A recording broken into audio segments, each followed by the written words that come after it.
POK 7. Diproduksi, sarung tenun ini didapat bahwa dari hulu mendapatkan bahan baku supplier yaitu benang mesres katun tenun dari Surabaya, benang sutra tenun dari Surabaya, cat atau pewarna, tali rafia dengan kemasan plastik dan kardus.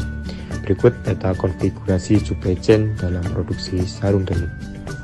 POK 2. Breakdown proses produksi sarung tenun. Yang pertama yaitu penyiapan bahan baku, kemudian pemintalan benang, terus dipedan atau dibidan, mulai digambar, kemudian penggosokan, terus diikat, kemudian pewarnaan, terus dijemur, kemudian tali yang ada dalam benang tersebut dilepas, kemudian digulung dan menjadi corak. Corak dikirim ke penenun dan sebelum jadi sarung dibersihkan terlebih dahulu. Sarung pun jadi, kemudian dikemas dan dikirim ke distributor, kemudian ke toko-toko dan langsung ke konsumen.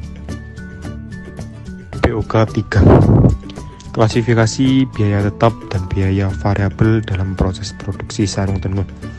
Dari biaya tetap sendiri yaitu ada pajak dan bangunan, tagihan listrik dan air, gaji karyawan tetap, dan aktivitas biaya transportasi. Untuk dari biaya variabel yaitu dari biaya bahan baku utama, biaya bahan baku perlengkapan, dan biaya distribusi produk. Di Desa Wedani terdapat UMKM sarung tenun yang sudah berdiri sejak 30 tahun yang lalu. Usaha tersebut dikelola seorang yang bernama Mas Wawan. Mas Wawan memiliki visi dan misi sebagai berikut: mengembangkan usahanya, menjaga kualitas produk, tetapi ada beberapa faktor, di antaranya adalah kekuatan, kelemahan, peluang, tantangan. Kekuatan yakni bahan baku gampang dicari, kelemahan tidak selamanya bahan baku selalu ready, peluang pasar ekspor, tantangan banyak pesaing. UMKM ini dapat memproduksi sarung sebanyak 10 kodi dalam seminggunya. Proses pengendalian ini dilakukan setiap hari agar dapat mengetahui kekeliruan atau kurang telitinya pada proses produksi, adapun sebab akibat terjadinya kerusakan pada sarung, meliputi karyawan, metode kerja, peralatan, dan lingkungan kerja.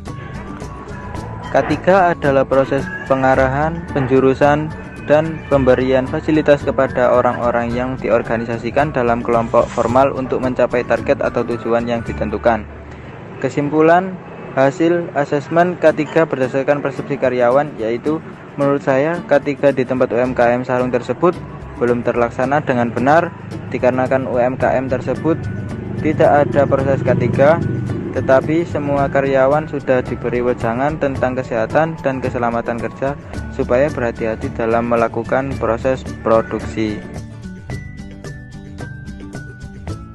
Semua produk dan jasa memiliki siklus hidup tertentu. Siklus hidup mengacu pada periode dari pertama peluncuran produk ke pasar sampai penarikan akhir dan dibagi secara bertahap. Beberapa perusahaan menggunakan perencanaan strategis dan lain-lain mengikuti aturan dasar yang berbeda pada fase siklus hidup yang dianalisis kemudian. Pemahaman siklus hidup produk dapat membantu perusahaan untuk memahami dan menyadari ketika sesaat untuk memperkenalkan dan menarik produk dari pasar, posisi di pasar dibandingkan dengan pesaing, dan keberhasilan atau kegagalan produk.